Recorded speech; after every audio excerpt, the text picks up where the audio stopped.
కవితా శీర్షిక పారం కోడి కూసింది.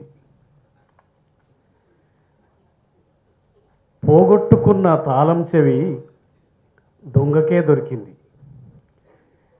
గొర్రెతోలు కప్పుకున్న కోండ్రిగాడు మందల చొరబడ్డాడు. బంగారు నగలన్నీ పోగొట్టుకున్న తెలంగాణ తల్లి దీనంగా నిలబడ్డది. జీవితకాలం 20 ఏళ్ళే అయినా 78 ఏళ్ళ పాపపు ముసలి పులి బంగారు కడియం పట్టుకొని ఎదురు చూస్తున్నది మన చెరువు కట్ట మీద. ఇంకా ఒక మాయల ఫకీరు ప్రాణం హైదరాబాద్ మహానగరంలో సంచరిస్తూనే ఉన్నది. ఊరి చివర ఇంటి దొంగను చూసి పక్క రాజ్యం పైడి కంటే విషపు నవ్వు నవ్వింది. తోడుగా వచ్చిన తోడేలు వెకిలిగా ఊలలేసింది.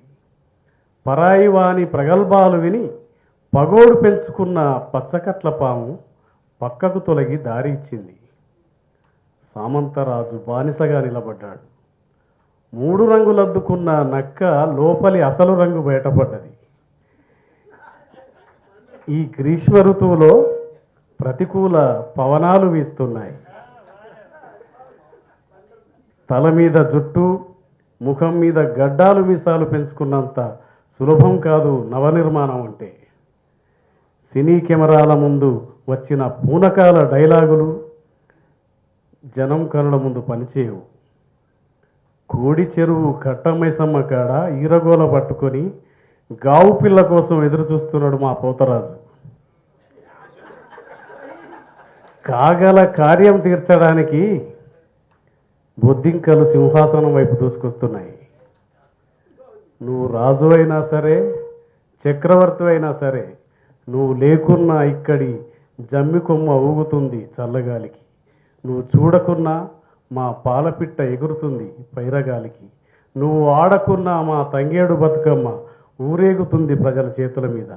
నీ నోట అనకున్నా మా తెలంగాణ నినాదం ప్రభంజనమై మారుమోగుతుంది నేల మీద. చింత చెట్టు కింద వాకిట్ల కూసుండి మా ముసలమ్మ చాట్ల వడ్లు పోసి వల్లు పట్టింది. ఇది పెయిలబుట్టింది కాదు,